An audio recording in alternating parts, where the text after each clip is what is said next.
എനിക്ക് വളരെ സന്തോഷമുണ്ട് ഈ സമരത്തിൽ പങ്കെടുക്കുന്നതിൽ. കാരണം SFIയും യൂത്ത് കോൺഗ്രസും ഇല്ലാത്ത ഒരു സമരവേദിയാണ് കേരളത്തിലെ PSC റാങ്ക് ഹോൾഡർമാരുടെ സമരവേദി എന്നുള്ളതിൽ നമുക്ക് വളരെ അഭിമാനത്തോടെ പറയാൻ പറ്റും. DYFIയും ഇല്ല, യൂത്ത് കോൺഗ്രസും ഇല്ല. സാധാരണ പ്രതിപക്ഷത്തിരിക്കുമ്പോൾ DYFIക്കാർ വലിയ സമരങ്ങൾ നടത്തുന്നവരാണ്. ഇപ്പോൾ DYFIക്കാരെ കാണാനേ ഇല്ല, അവർ ചത്തുപോയിരിക്കുകയാണ്.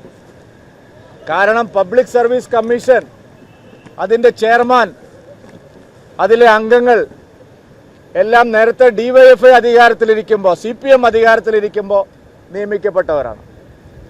അവരാണ് വലിയ കൊള്ള, PSCയുടെ അഴിമതി, ചരിത്രത്തിൽ ഏറ്റവും വലിയ PSC കൊള്ള നടത്തിയത് കഴിഞ്ഞ ഗവൺമെൻറ്റിൻ്റെ കാലത്തെ PSC ഭരണസമിതിയാണ്. പക്ഷെ എല്ലാവരെയും അത്ഭുതപ്പെടുത്തുന്ന കാര്യം, LDF നോമിനേറ്റ് ചെയ്ത, പിണറായി വിജയൻ നിയമിച്ച PSC ചെയർമാനെയും അംഗങ്ങളെയും എന്തുകൊണ്ടാണ് ശിക്ഷിക്കാൻ, അവർക്കെതിരെ ശക്തമായ നടപടിയെടുക്കാൻ ഇപ്പോഴത്തെ കേരളത്തിൻ്റെ മുഖ്യമന്ത്രി ശ്രീ VD സതീശൻ തയ്യാറാവാത്തതെന്നാണ് എല്ലാവരെയും അത്ഭുതപ്പെടുത്തുന്ന കാര്യം.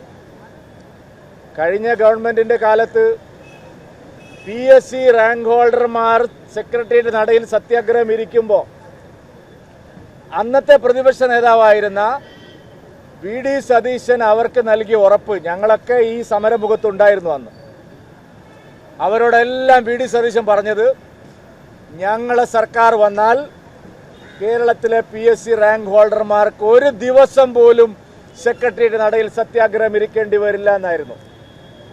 PSC നിയമനം സമയബന്ധിതമായി, കാലതാമസമില്ലാതെ, റാങ്ക് ലിസ്റ്റുകൾ റദ്ദാക്കാതെ ഞങ്ങൾ നടത്തും എന്ന് പറഞ്ഞ് അധികാരത്തിൽ വന്ന സർക്കാരാണ് ഇവിടെയുള്ളത്. പ്രകടന പത്രികയിൽ അവർ നൽകിയ വാഗ്ദാനമാണ്. പക്ഷേ ഇപ്പോൾ ഇതാ ഇവിടെ സെക്രട്ടേറിയറ്റ് നടയിൽ റാങ്ക് ഹോൾഡർമാർ സമരത്തിലാണ്.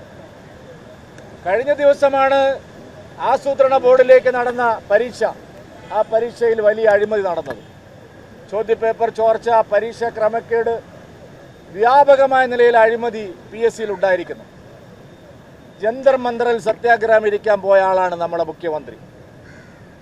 ജന്തർ മന്ദർ സമരത്തിന് പോയി, പ്രധാനമന്ത്രിയുടെ ഓഫീസിന് മുമ്പിൽ സത്യാഗ്രഹം ഇരിക്കാൻ പോയി രാഹുൽ ഗാന്ധിയോടൊപ്പം.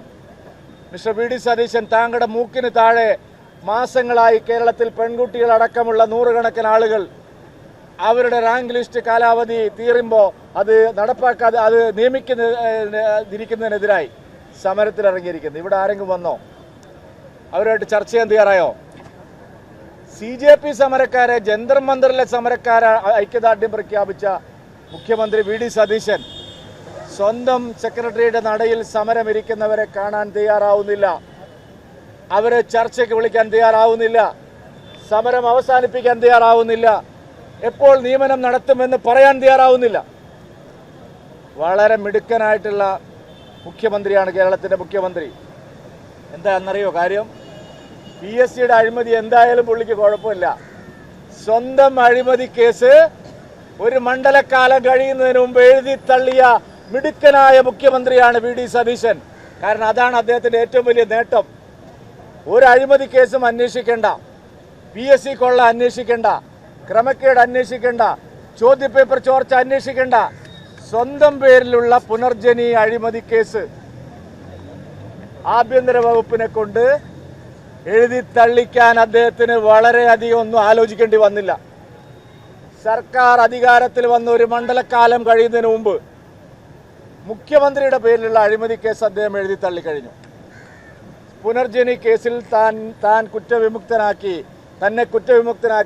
ചെന്നിത്തലയുടെ വകുപ്പ് കൊണ്ട്, ആഭ്യന്തര വകുപ്പിനെ കൊണ്ട് അദ്ദേഹം കുറ്റവിമുക്തനാക്കി. ബാക്കി ഒരു കേസും അന്വേഷിക്കേണ്ട. അതാ ഞാൻ പറഞ്ഞത്, വളരെ മിടുക്കനായിട്ടുള്ള മുഖ്യമന്ത്രിയാണ് സംസ്ഥാനത്തിൻ്റെ മുഖ്യമന്ത്രി. LDF ഭരണകാലത്ത് നടന്ന അഴിമതികൾ പോലും PSCയുടെ അടക്കം അന്വേഷിക്കാൻ തയ്യാറാവാത്ത മുഖ്യമന്ത്രി സ്വന്തം കോടാനുകോടി രൂപയുടെ അഴിമതി സർക്കാർ അധികാരത്തിൽ വന്ന ഉടനെ അത് അവസാനിപ്പിക്കാൻ തയ്യാറായ മുഖ്യമന്ത്രി കേരളത്തിലെ ഏറ്റവും മിടുക്കനായിട്ടുള്ള മുഖ്യമന്ത്രിയാണ്. ഇതുപോലെ ഇരട്ടത്താപ്പും വഞ്ചനാപരമായ നിലപാടുമുള്ള ഒരു മുഖ്യമന്ത്രിയെയും കേരളത്തിൽ കണ്ടിട്ടില്ല. അധികാരത്തിൽ വന്ന് 1.5 മാസം കഴിയുന്നതിന് മുമ്പ് പറഞ്ഞതെല്ലാം ചങ്കു തൊടാതെ വിഴുങ്ങിയിരിക്കുകയാണ് കേരളത്തിന്റെ മുഖ്യമന്ത്രി.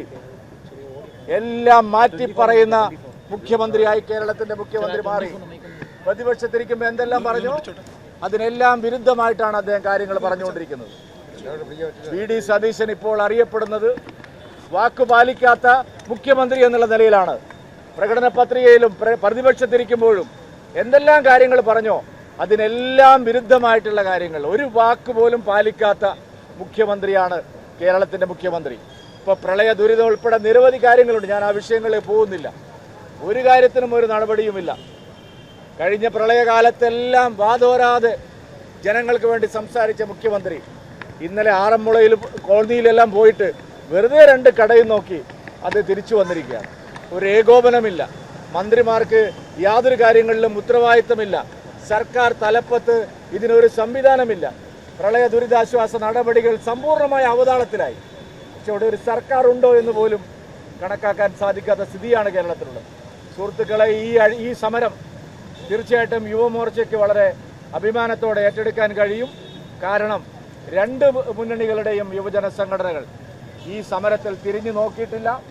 കഴിഞ്ഞ സർക്കാരിൻ്റെ കാലത്തും യൂത്ത് കോൺഗ്രസ്സുകാർ ഇല്ലാതിരുന്നിട്ടും യുവമോർച്ചയാണ് കേരളത്തിലെ PSC സമരം എല്ലാം ഏറ്റെടുത്തത്. ഇപ്പോൾ 2 സംസ്ഥാനങ്ങളിലെ ശക്തമായിട്ടുള്ള സമരം ഇത് വിദ്യാർത്ഥികളുടെയും യുവാക്കളുടെയും, അതും ജാർഖണ്ഡിലും ഒന്ന് കേരളത്തിലുമാണ്. 2ഇടത്തും ദേശീയ വിദ്യാർത്ഥി സംഘടനകളും യുവജന സംഘടനകളുമാണ്, ABVPയും യുവമോർച്ചയുമാണ് 2ഇടത്തും സമരത്തിന് നേതൃത്വം നൽകുന്നത് എന്നുള്ളത് അഭിമാനകരമായിട്ടുള്ള കാര്യമാണ്. ഈ സമരം നിങ്ങൾ ശക്തമായിട്ട് മുന്നോട്ട് കൊണ്ടുപോകണം. മുഖ്യമന്ത്രിയെ കൊണ്ടും സർക്കാരിനെ കൊണ്ടും നിലപാടെടുപ്പിച്ചത് മാത്രമേ ഈ സമരത്തിൽ നിന്ന് പിന്മാറാൻ പാടുള്ളൂ.